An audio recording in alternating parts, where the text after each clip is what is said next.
Your seats. Please join me in welcoming to the stage a conversation, which is an open session where folks in the audience will have the ability to ask questions. The conversation is about anti-ESG pushback and evolving litigation risks. Welcoming to the stage Kristen Hill, partner at Morrison & Foerster, as well as Aaron Kramer, president and CEO of Business for Social Responsibility. Please join me in welcoming them to the stage.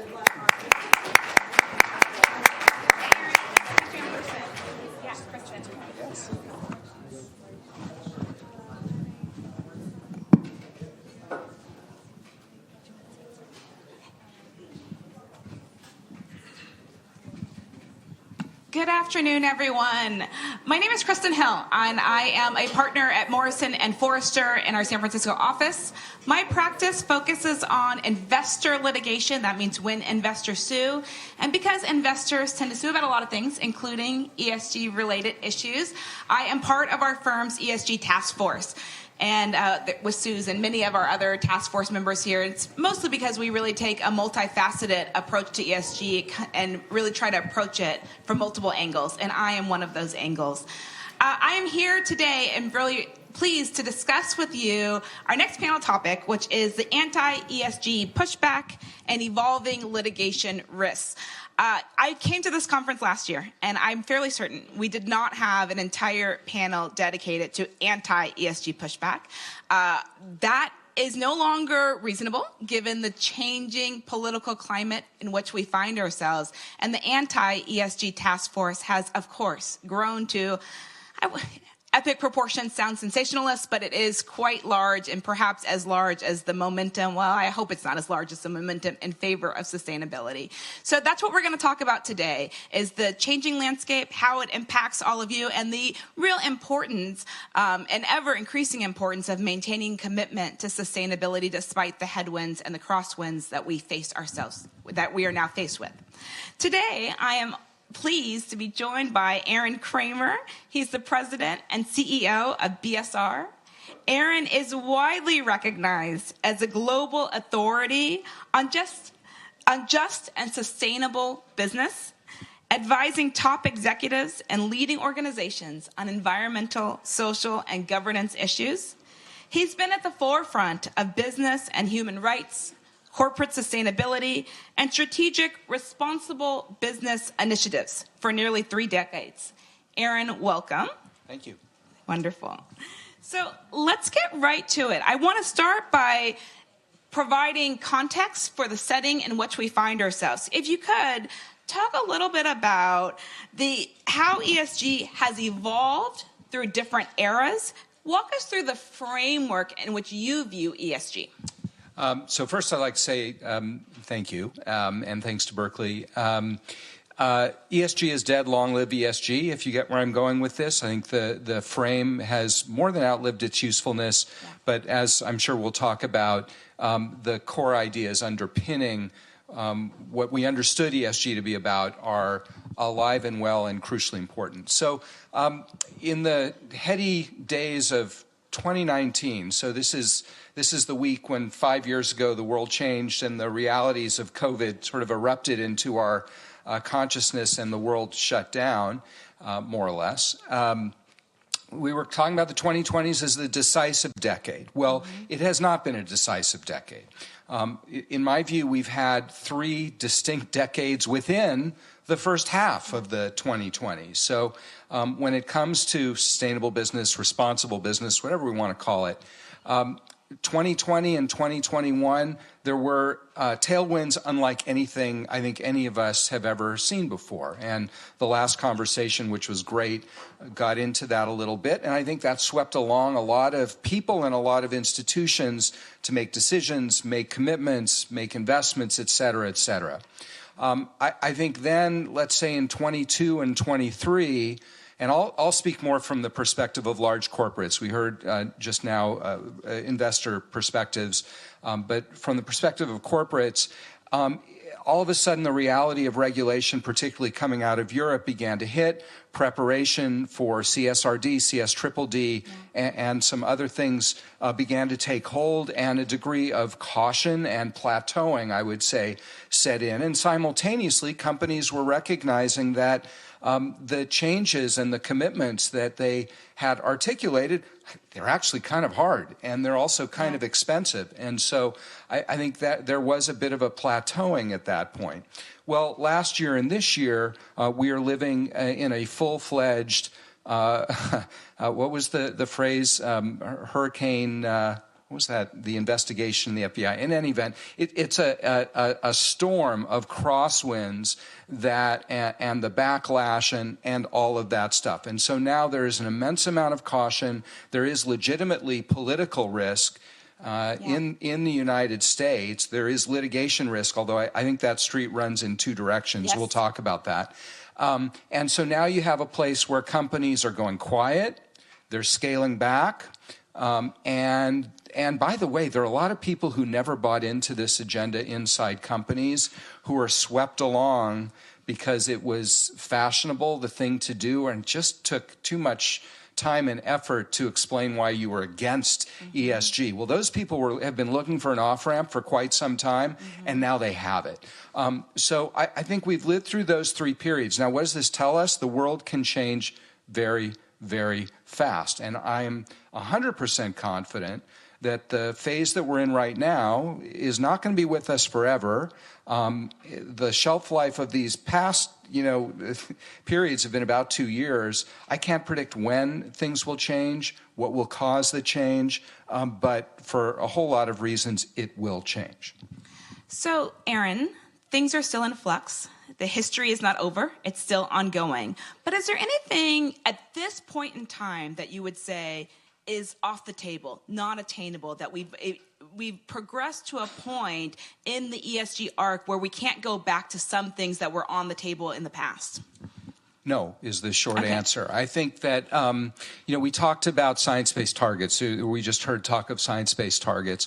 I mean, I tend to agree with what Paul said, that the science is the science and companies have to follow it. But there's another side to that, which is that when you consider what a big company or an early stage company is going to do, the science is the guidance, but it doesn't give you the playbook. It doesn't give you objectives. It doesn't tie the science to your actual business. And so while I don't think there are things that are off the table, what my hope is that we will have a maturing of approaches so that the things that remain very, very important are then articulated and implemented in a way that's very practical. So to give some specific examples, we were just hearing about climate risk. Well, everybody's supply chain is subject to a massive amount of physical risk. It doesn't matter whether you're an apparel manufacturer, a pharmaceutical company, let alone an oil, gas, mining company, an energy company. So supply chains face an immense amount of risk because of the instability that exists, not least in the global south. So we have to get not just to talking about the emissions, but also what does that mean for us, and how do you build a plan that actually is going to be able to, at a minimum, be resilient to these changes, but at best get out ahead of them. Yeah, thank you. I want to zoom out for a second and go big picture. This topic of this panel is the anti-ESG movement, the anti-ESG backlash. Can you just explain, set the table for us? What is that? What is the anti-ESG backlash? What does it look like? How is it impacting business? Can you just walk us through it a little bit so that we're all talking the same language? Sure. I mean, my cheeky answer to can I explain the backlash? No, I can't, actually. Actually, I can, though. So I think there are 4 things behind some of the pushback. 3 of them are actually serious and legitimate. 1 of them is completely not on the level, so in my view. So first of all, there's been a bit of a pulling back because what I just said a minute ago, companies have realized that they set targets, they set goals that actually are either not attainable or will take longer or be more expensive. I think there were a lot of statements made, for example, at the COP in Glasgow about GFANZ, which is a great initiative fostered by the soon-to-be Prime Minister of Canada. By the way, we have one of the top leaders in climate finance to become the Prime Minister of Canada, and a climate scientist is the President of Mexico. What's missing in North America? You fill in the blank. So this is hard, right? And so there's a bit of pullback and so on for that reason, number one. Number two, we don't have an agreed set of goals and targets. There sort of are, but not in an operational way. And that has led to greenwashing considerations that are problematic. And those are legitimate questions. There has been a lot of what I learned about it over at the law school long ago, puffery. We've gotten out ahead of our words have gotten out ahead of our actions. Now, there is a bit that is not on the level, and it is all about basic economic power, and there's just, I think, an effort to prevent the energy transition, pure and simple. We know all of that. There is an effort to maximize profits in ways that are incompatible with planetary boundaries, as Colin citing Johann Rockström. And so there is a lot of this that is just about pure power and political influence. And this is why, ESG has been mischaracterized. This is why the Paris Agreement is being deliberately mischaracterized as to what it is and what it means. This is why DEI is explicitly mischaracterized. Now, I think there's an important, so I think it is a well-orchestrated and well-funded effort to undermine the legitimacy of the concepts that we're here to discuss that are really, really important. Now, why is that landing? I think this is really important. It's landing because the average person does not see himself or herself in the economy that we're talking about, in the future economy that we're talking about. It appears to present more of a risk and more vulnerability than it does opportunity. So we've gotten better in circles like this to talk about the real economy. We're not talking about real people. And the average person feels like they are excluded from a lot of this change. And so these misrepresentations, I think they are misrepresentations, are finding fertile ground because, as someone in one of our member companies put it to me, at a time when middle-class families are struggling to stay afloat, the language that we in the sustainability world use sounds like a bunch of empty slogans. And I think that is a very, very fair critique. So I think there's a little bit of looking in the mirror that we need to do to understand why the global economy, the integrated economy, and the energy transition appears to be alien and kind of scary for a lot of the public. Aaron, I'm curious because what you talked about was challenge connecting with everyday people. They don't see themselves in this current economy. How do you advise your clients to connect with everyday people? How can they speak in a language that resonates to the average person? So people want quality and value. So if we're talking from a consumer perspective, people want quality and value. And so that means products that are affordable and that meet people's needs. And quality is something where actually I think it's a wide open door for sustainability to come into it. Something that lasts is higher quality and it delivers higher value. Now, of course, a lot of consumers want lots of new things all the time and so on. I get all of that, but there is a way to communicate about all this. Talking to someone in a consumer goods company this morning is completely redoing their sustainability report. They're putting all the sustainability stuff at the back and talking about product quality and so on at the front of it, that's the frame that they're using. People don't care about GRI this and SASB that and so on and so forth. Got to communicate in a way that's really going to resonate with people. It's also true with employees, and employees are the first ones to sniff out hypocrisy inside their company. And by the way, employees are getting more diverse by the day.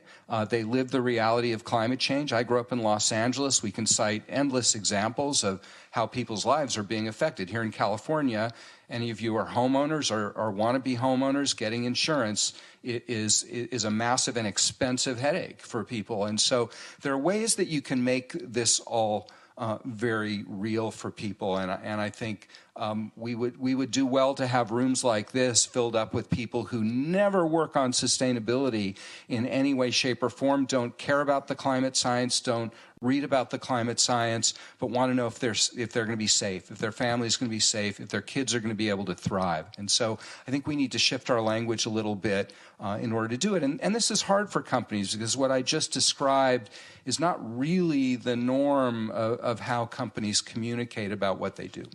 I love that. Let me ask you this, talking about language. What do you think about the term ESG? Dead as a doornail. What's the alternative you prefer? So first of all, we spent a lot of time at BSR thinking about this. We talked to a lot of people about it. I don't think there's a perfect term.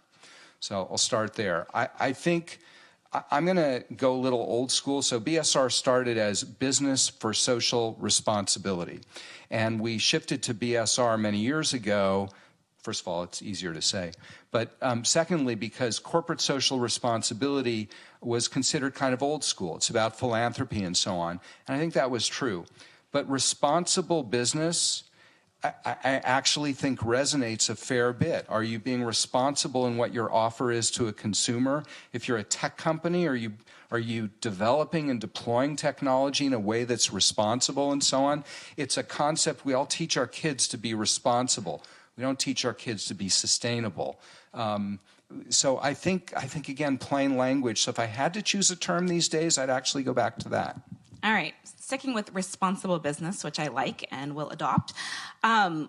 You talked earlier about some of the headwinds and crosswinds that are facing the responsible business initiatives. Can you talk a little bit about that? What are the different forces at play and how are they impacting business? So that's a great question because I think some of the blowback on sustainability is coming at a time when every single business is facing massive questions. We're living in a world now where the integration, globalization that we've taken for granted, for the last 30, 35 years since the Berlin Wall fell, I don't think we can take that for granted any longer. I was on a call this morning with about 15 people. Someone from Canada started talking about tariffs. I thought to myself, I'm going to go check to see if anything's been announced in the 45 minutes since this call started. And it had. A new retaliation had been announced. So the integration that businesses have relied upon, I don't think we can rely upon any longer. We heard about interest rates. We've had a long period of historically low interest rates. That's over for the foreseeable future. That's a challenge. The disruption of generative AI, and if you want to lose some sleep, listen to Ezra Klein's most recent podcast about what might be coming. It's pretty remarkably huge, I think most people would say, and coming sooner than we might think. And so there's a list of other things. When I was at MoFo my very first week, the managing partner then gathered all of us first years and talked about the parade of horribles. So there's a parade of horribles inside the boardroom right now. There's a lot of things. They don't do that anymore, by the way. No, there's a lot of, there's a lot of things they did then that they don't do anymore. I love the firm, just to be clear. Proud alum. So it's really complicated for business leaders right now. So climate is one thing that is important, but it's not at the top of the list the way it was before. And I think being realistic, I don't think it's going to be at the top of the list, or if it is, there's going to be company there. So, politically, economically, technologically, and environmentally, there's just a lot on the plate of business leaders right now. What about litigation risk? Are your clients talking to you? Are they concerned about litigation risk? What are you seeing? Yeah, so, and I want to turn this question back to you because I'm an inactive member of the California Bar. You're not. I think about DEI. So I practiced employment law for a while. If I were a plaintiff's lawyer, I would be hunting for the companies that did a U-turn on DEI, find people who were let go, women, people of color, LGBTQ, and try to get the CEO on the stand to explain why he or she did not give license to discriminate. I think that would make it a lot easier to bring a lawsuit in favor of DEI, whatever that means. There's deregulation that's happening right now on things like medical devices. Well, if I'm a medical device maker, I may not want over-regulation, but I need regulation. I need a level playing field. I don't want product liability suits. So I think there's a lot of short-sighted change that's taking place in the regulatory framework that may end up having a net increase in litigation, not only the things that we've seen, companies being challenged for going too far, allegedly, on some of these different topics. And, we're going to still see more climate litigation. There's no doubt about it. There's a lot of creativity there. So I think the key takeaway is this is a street that runs both ways. But what advice would you give? Yeah, Aaron, I think that's spot on. There is litigation risk, increasingly so, on both sides of the aisle, right? So we saw the litigation risk arising from you've made a statement publicly about your sustainability practices. You have implemented certain procedures that are supposed to be environmentally friendly. Turns out, in fact, look, some hedge fund has done some research and determined that, in fact, you were not as sustainable as you said. Now you've got shareholder litigation questioning the statements that you've made publicly about your sustainability practices. So that's still here. That's not going away. More of that is to come. But you also have litigation on the opposite side of the spectrum saying you've overinvested in the ESG space, right? We have a political climate where there is a lot of, as this entire topic of this panel is, a pushback on ESG. And you better believe that you've got companies have stockholders out there that are on the opposite end of the political spectrum, and they are bringing oftentimes derivative litigation saying you breach your fiduciary duties by over-focusing on sustainability, by over-investing in sustainability. That has hurt the bottom line. We've seen a lot of that. More of that is to come. And so this is, again, on opposite ends of the spectrum. I think DEI in particular is a really significant risk area. I know this is a climate panel, but I'll throw this in there to the extent that folks here are thinking about that as being a really big issue. I mean, the way that the current administration is defining DEI as illegal, right? That's the terminology that's being used in executive orders, that DEI practices are quote unquote illegal. Well, most companies have DEI practices. Some are abandoning them, but the legality of those practices is on the table. And whenever the legality of your practices is being publicly questioned, you will have shareholders, again, on different sides of the spectrum, who will say, on the one hand, you are engaging in illegal practices. Therefore, we are going to sue you for breaching your fiduciary duty, focusing too much on this thing, creating corporate waste for the company, right? Again, same issue. And then also on the opposite side, as companies scale back, right? They shift in a different direction in response to the changing administration. Then suddenly they're hit with employment litigation over discriminatory practices. And then the shareholders sue again and say, wait a second, you allowed the company to engage in illegal discriminatory practices and subjected the company to litigation risk on that side. So it is a very challenging environment. It really is damned if you do, damned if you don't.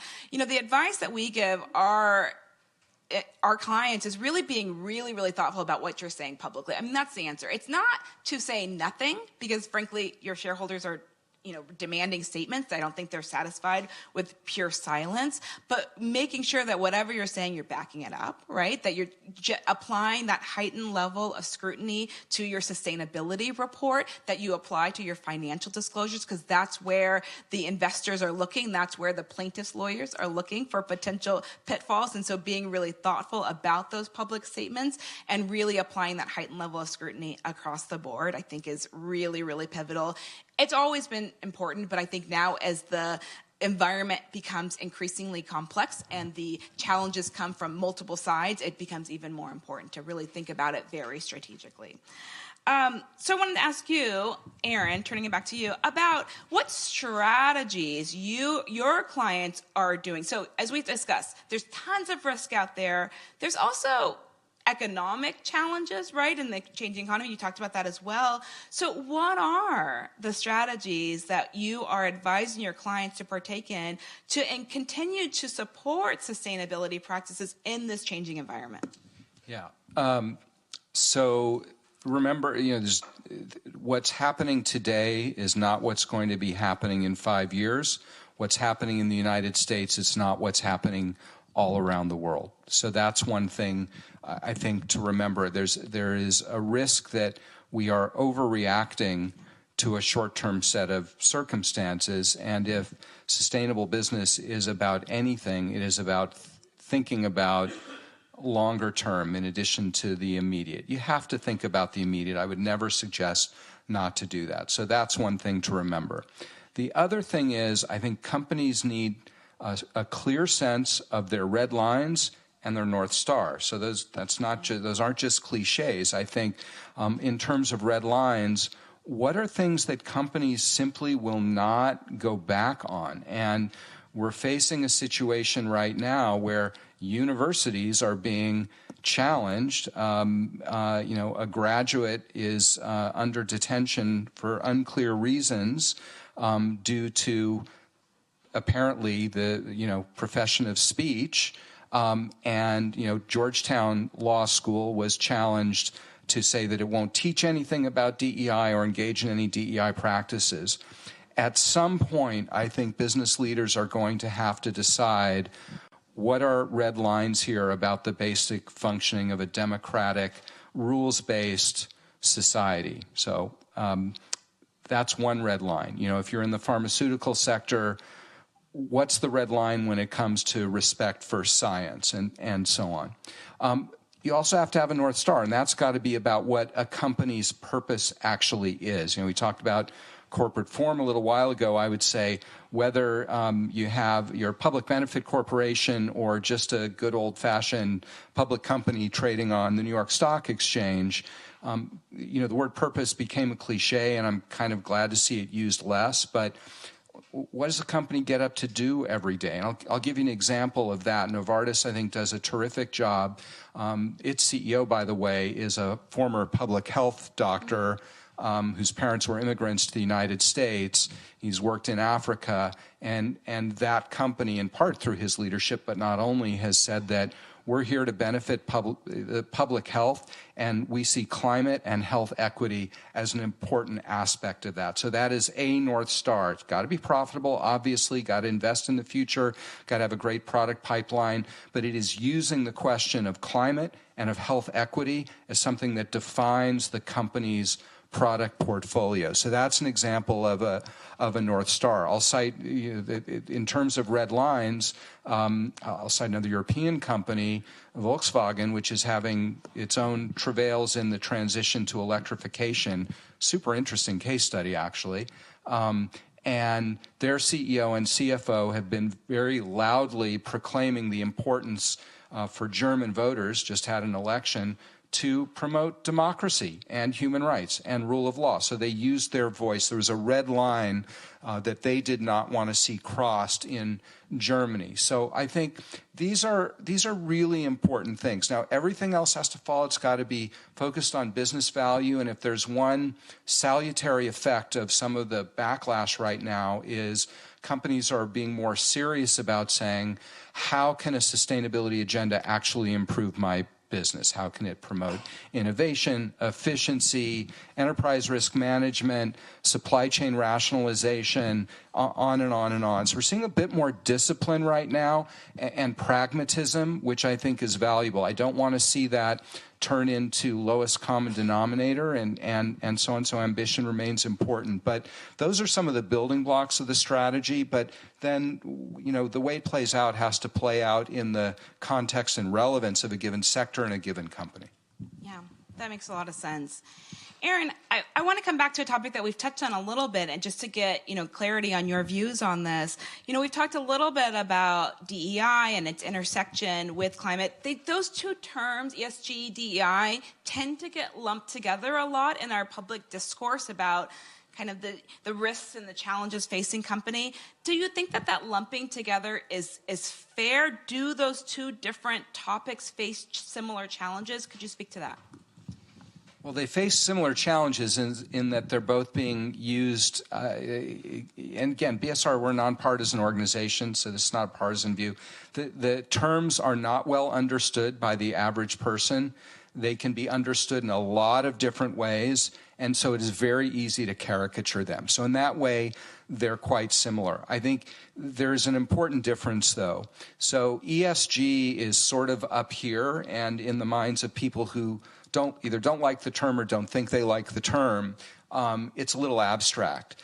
DEI can be made to seem something that is a risk to me directly, because an employment decision might be taken that disadvantages me. I mean, I think a lot of this is bunk, but nonetheless, there's a reason why it resonates with a lot of people, because a lot of people feel potentially disadvantaged by what they understand the DEI agenda to be. The answer for companies is to demystify these things, make it more practical, make it more real, make it resonate for the average person, and frankly, stop talking about these terms. I mean, at BSR, we're not using the term DEI so much anymore. We're talking about inclusive business.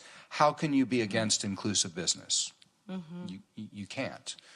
Maybe you can. Anyone want to be against inclusive business? And so I think let's just be smart about the language we're using and strategic about it, so that the terms cannot be turned against organizations that are in good faith trying to do things that they think are important.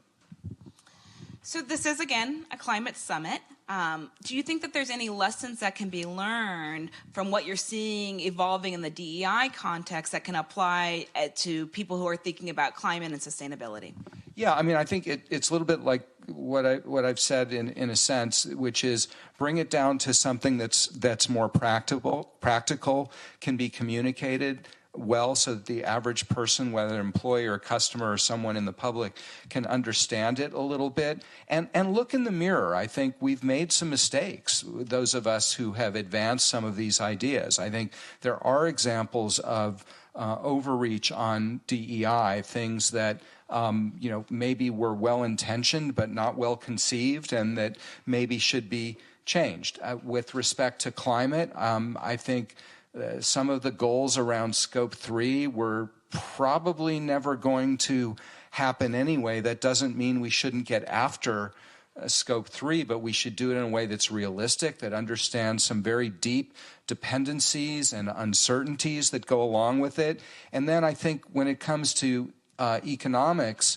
businesses should look in the mirror and ask themselves, why is it that large portions of the public have lost faith in business? We saw this in Brexit. The UK PLC lined up to say Brexit's a bad idea. The public didn't trust them. And I think the public didn't trust them because they felt economically vulnerable. And even in a country where income inequality is not at the levels that it is in the United States, they'll say, well, you're not looking out for my interests. Why should I listen to you?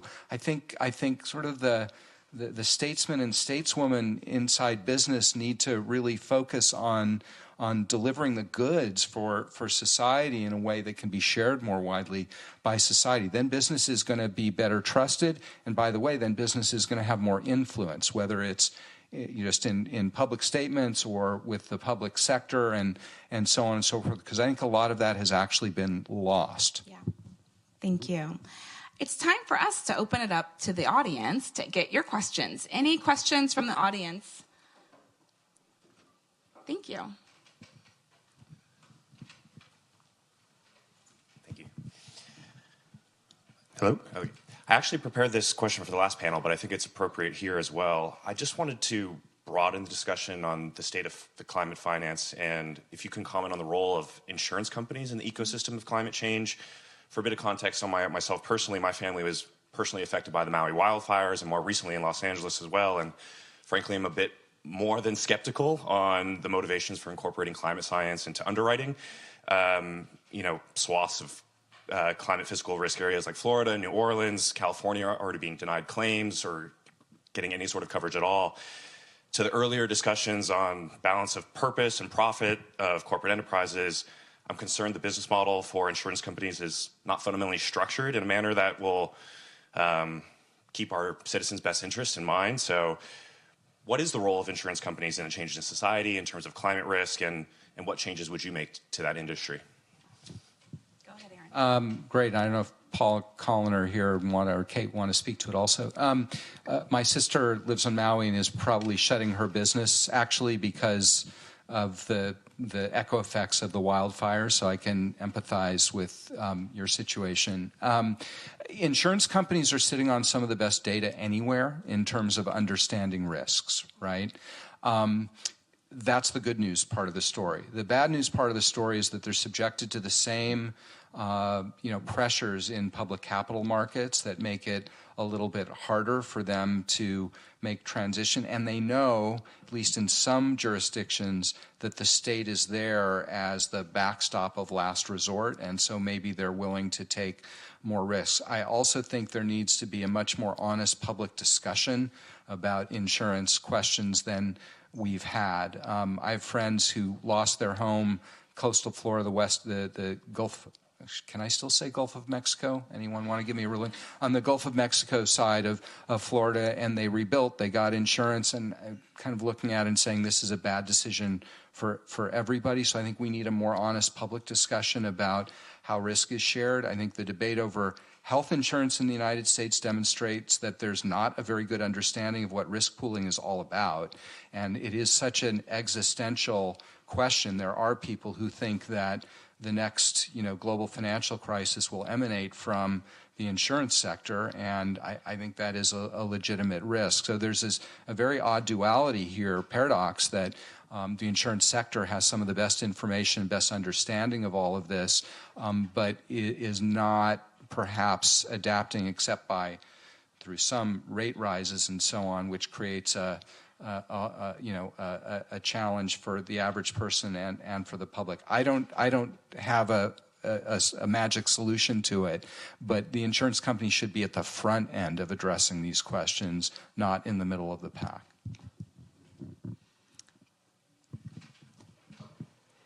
Hi there, my name is Lila Holzman. I'm with RMI. Question kind of combining the last two panels. So with the anti-ESG backlash, I think I feel like I hear a lot of, companies shouldn't be obeying before they really have to, but we are seeing backsliding. We are seeing companies voluntarily step down from their commitments. And some of those same companies I'm thinking especially of the financial sector, they are well aware of the actual financial ramifications of things like climate risks. So I feel like the fact that they are backing down makes no sense. So I guess my question is, make it make sense.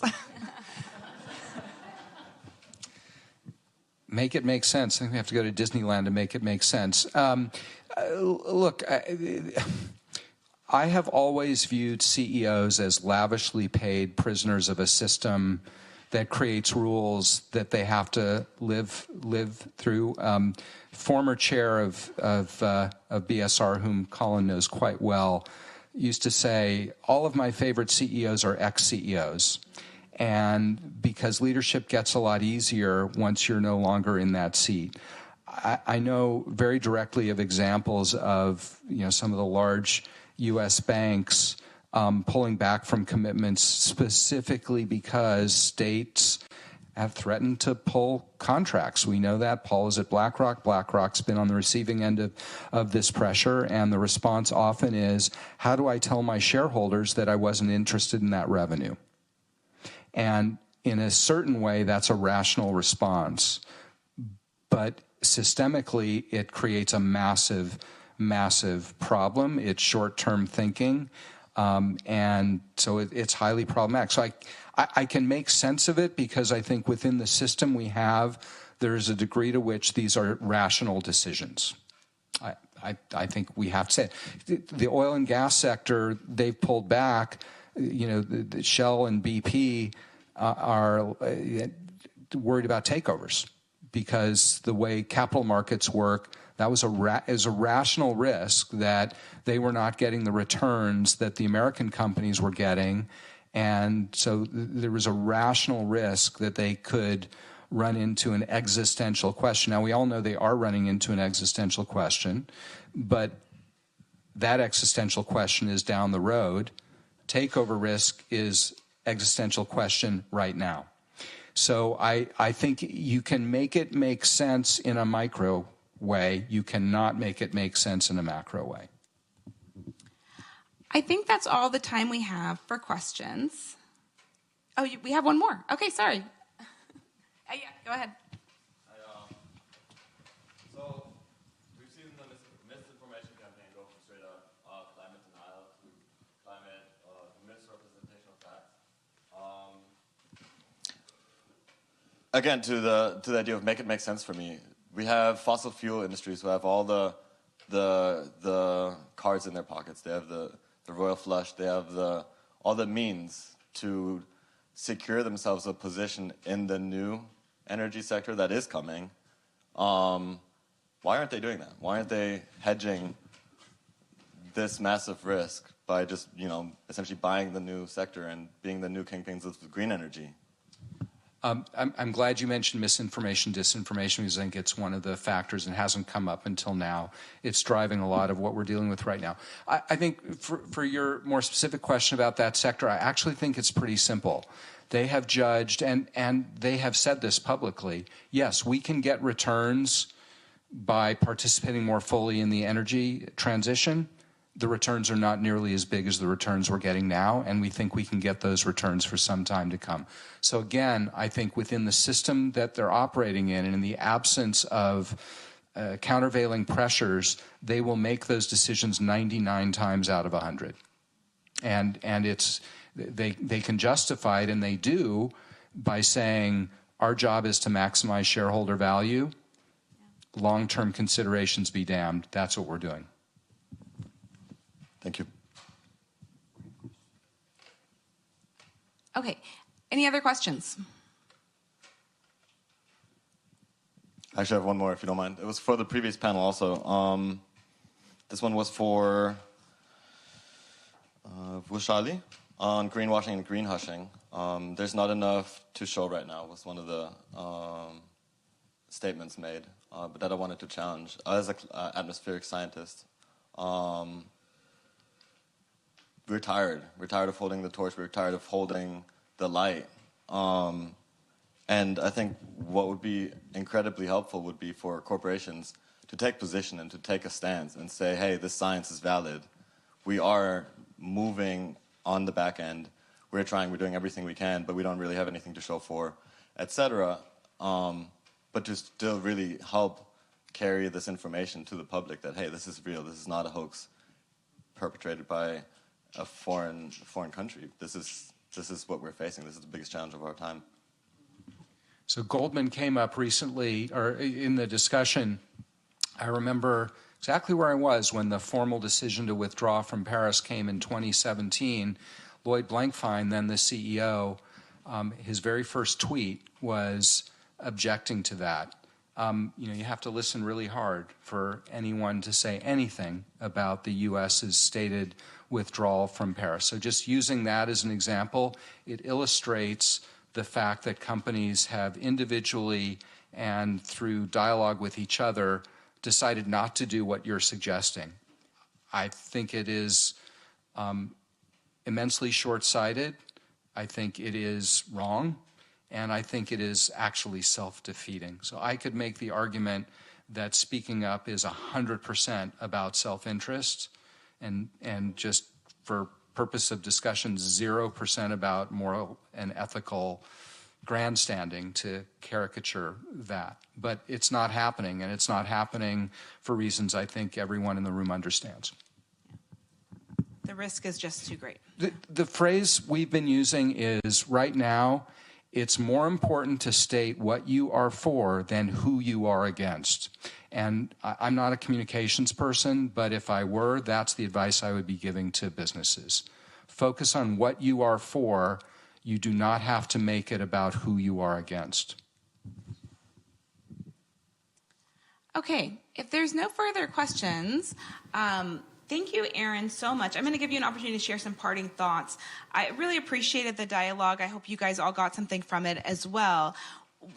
Here's some takeaways that I took from this discussion. So what I heard you say is that it's not so important to get hung up on the language, but instead to choose language that is meaningful to people. So I loved your responsible business, inclusive business. Those are all terms that are it's hard to, we cannot have a panel next year, I hope, on the anti-responsible business movement or the anti-inclusive movement.